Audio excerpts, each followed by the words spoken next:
21 नवंबर 2:10 दोपहर Dubai world central air show का 5वां दिन। हजारों आंखें आसमान की तरफ टिकी थीं और अचानक एक तेज चीखती आवाज, फिर आग का गुब्बार। सेकंड्स के अंदर दुनिया ने देखा इंडिया का प्राइड LCA तेजास रेत पर बिखर चुका था और उस कॉकपिट के अंदर विंग कमांडर नामंश सियाल, एक ऐसा पायलट जिसने सालों तक आसमान को अपने इशारे पर नचाया, आज अपने आखिरी मैन्यूवर में जिंदगी हार गया। लेकिन असली कहानी यहीं से शुरू होती है। तेजास कोई ऑर्डिनरी जेट नहीं था, इंडिया का खुद का बनाया हुआ 4.5 जनरेशन फाइटर, MiG-21 का modern replacement, digital fly by wire system, सब कुछ कटिंग एज। उस दोपहर सियाल इन्वर्टेड नेगेटिव G डाइव से रोल आउट कर रहे थे, एक मैन्यूवर जो दिखने में आकर्षक पर अंदर से ब्रूटल। नेगेटिव G में शरीर का पूरा सिस्टम उलट जाता है, ब्लड सिर में रश करता है, पल भर की भी गलती जानलेवा हो सकती है। और जब तेजास अपसाइड डाउन से वापस लेवल हो रहा था, एल्टीट्यूड अचानक गिरने लगा, इतनी तेजी से कि कुछ ही सेकंड बाद जमीन और कॉकपिट का फासला खत्म हो गया। अब सवाल ये है, ये मौत कैसे हुई? इंजन थ्रस्ट क्यों नहीं बढ़ा? पायलट का ओरिएंटेशन मोमेंटरीली डिस्टर्ब हुआ या मैन्युफैक्चरिंग और मेंटेनेंस की कोई डीपर प्रॉब्लम? एक्सपर्ट्स के हिसाब से दो पॉसिबिलिटीज स्ट्रॉन्गेस्ट हैं। एक,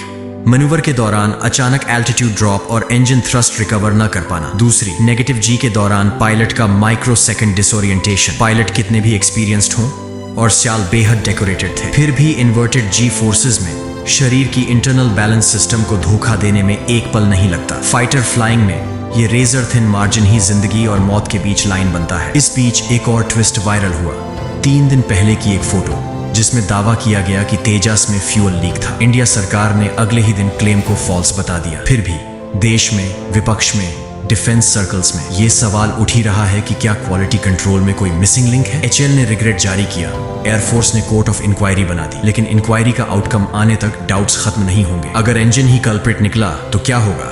तेजस का दिल, GE का अमेरिकन इंजन, पहले भी ग्लोबल सप्लाई चेन डिलेज की वजह से लेट आया था। इसी वजह से 2021 वाले 83 जेट्स आज तक पूरे डिलीवर नहीं हुए। IAF हर साल 24 तेजास चाहती थी, पर अभी तक बस 2 MK-AK जेट्स आए हैं। और ये डिले सिर्फ फॉरेन सप्लाई नहीं, HAL की ओन प्रोडक्शन इश्यूज भी सालों से प्रॉब्लम रहे हैं।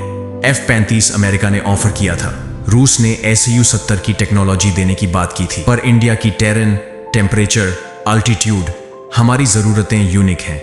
इसलिए भारत ने फैसला किया कि दुनिया पर निर्भर नहीं रहेंगे, अपना 5वां जनरेशन जेट AMCA बनाएंगे। लेकिन AMCA अभी ड्राइंग बोर्ड पर है, मिनिमम 7 से 8 साल लगेंगे पहली उड़ान में, तब तक बैकबोन सिर्फ तेजस ही रहेगा। इसलिए तेजस को परफेक्ट करना अर्जेंसी नहीं, सर्वाइवल नेसेसिटी है। और यही इस क्रैश का असली डर है। अगर हम डिलेज, डिपेंडेंसी और डिजाइन फिक्सेस पर तेजी नहीं लाए, अगर प्रोडक्शन लाइंस टाइम पर नहीं चली, अगर इंजन्स और सेंसर्स फॉरेन बॉटलनेक्स पर ही अटके रहे, तो सिर्फ एक जेट नहीं, पूरा नेशनल सिक्योरिटी इकोसिस्टम खतरे में पड़ सकता है। विंग कमांडर नामंश सियाल की मौत सिर्फ एक एक्सीडेंट नहीं, एक सिग्नल है। सिग्नल कि हमारे पायलट्स को सेफेस्ट जेट्स चाहिए, सिग्नल कि इंडिया को फुली सेल्फ रिलायंट होना पड़ेगा, सिग्नल कि अब और डिले पॉसिबल नहीं। आज ये सवाल पूछना क्रिटिसिज्म नहीं, कंपल्शन है, क्योंकि फाइटर जेट्स सिर्फ मशीन्स नहीं, ये देश की सांसें हैं। और अगर हम आज स्पीड नहीं बढ़ाएंगे तो आने वाले वर्षों में हम पीछे छूट जाएंगे।